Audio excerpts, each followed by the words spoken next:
Hey everyone, welcome back to Let's Talk. My name is John, and today we're going to be talking about Teenage Mutant Ninja Turtles Mutant Mayhem.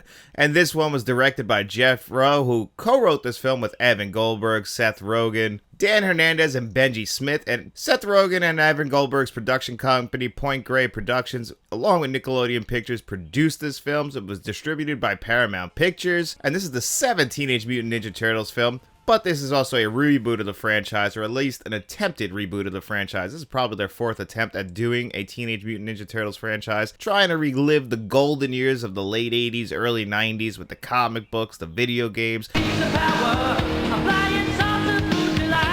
the live action films that a lot of people my age remember. They grew up with them. And then we had those mid-2010s Michael Bay produced films. There was actually an attempt in 2007 at doing an animated film as well, but I actually remember the Xbox 360 game a little bit more than I actually remember that film. And this film is actually trying to concentrate on the teenage aspect of this. The actual voice actors played by Micah Abbey as Donatello, Shabin Brown Jr. as Michelangelo, Nicholas Cantu as Leonardo, and Brandy Noon as Raphael. They're actually teenage voice actors, and this is the first time that they've actually used teenagers to voice the Teenage Mutant Ninja Turtles, and you can tell that that's really an aspect of this film that Seth Rogen and Evan Goldberg really wanted to tackle. That's probably what interested them in this movie. You can see a lot of inspirations of 80s coming-of-age films in this. You actually have one scene where they're actually watching Ferris Bueller's Day Off, just to really lean into and tell you that that's a big aspect of this is coming of age. And also a big theme of this movie is also acceptance. These Teenage Mutant Ninja Turtles in this film, they've had 16 years living underground under their father Splinter, who in this film they actually don't call Master Splinter. This is the first time I think they've ever actually referred to him as Dad. And Splinter is played by Jackie Chan, who I think did a great job voicing him. You ratted us out. Hey,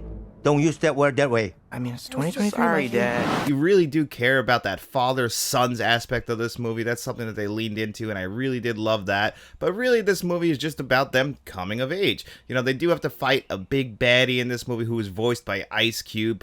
You better check yourself or you wreck yourself, cause I'm bad for your health. And this character's name is Superfly, and I absolutely loved Ice Cube's voice work in this movie. Really, everything about this movie is pretty damn good, very well made. The animation style is gorgeous. You can see that it was clearly inspired by the Spider-Verse movies, but they also did their own little twist on it. I was reading that what they wanted to do was go for like those notebook drawings that people used to do in their notebooks back when they were kids, and I think they really did nail that. Like the backgrounds of all this stuff does seem like they have broad paintbrush brush strokes. The best way to compare it to was if you saw the most recent Spider-Verse film. If you remember what Gwen's world looked like in that movie and how the backgrounds looked like they were hand-drawn or hand-painted, that's kind of what this entire movie looks like. And most of it takes place at night, so it really does feel very unique and original. So a lot of the colors do pop, but it pops like on black backgrounds. If you're familiar with like the Batman the Animated Series and how dark that show looked, that's a lot of what this film looks like. But the bright greens and stuff, they will pop off that screen. And really the animation I just thought was just absolutely gorgeous. And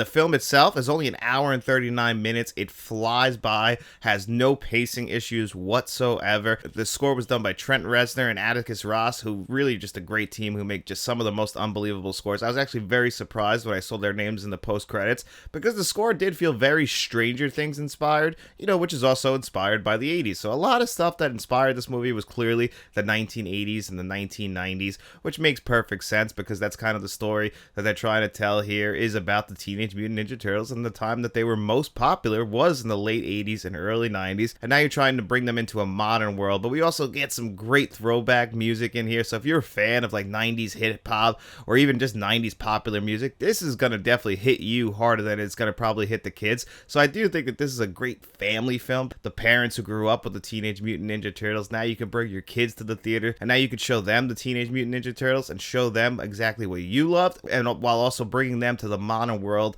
and showing how they care about like making TikTok videos. They like modern video games. So it's really a combination of the past and the present to make just a great film that does feel like a throwback to the late 80s or early 90s, but also feel very modern. So I have very little complaints about the movie, but the one thing that really did stand out, there's like an antagonist B storyline that's going on in this movie that we kind of go back to every once in a while, but it doesn't feel like it's moving the plot along. We just kind of seem like we're checking in on that storyline and what's going on with them, and it feels like that's more set up for a possible sequel. We'll get more of that fleshed out, but it did just kind of seem out of place in this movie where you could have completely cut it, but I guess that's kind of like building for the future because this movie does have a post-credit scene, so that means that they are planning on doing a sequel, and from what I was able to find out, they want to do a Paramount Plus spin-off show as well.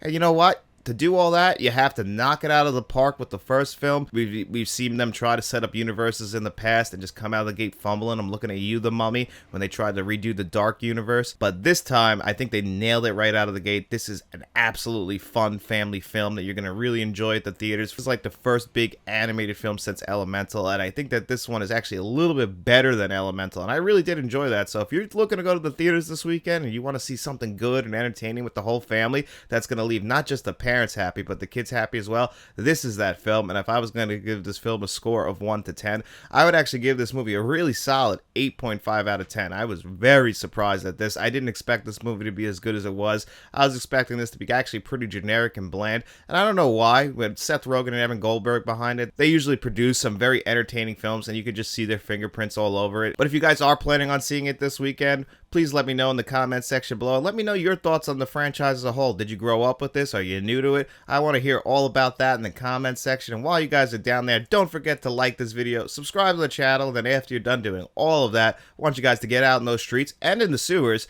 and tell all your friends about us. We'll be seeing you around.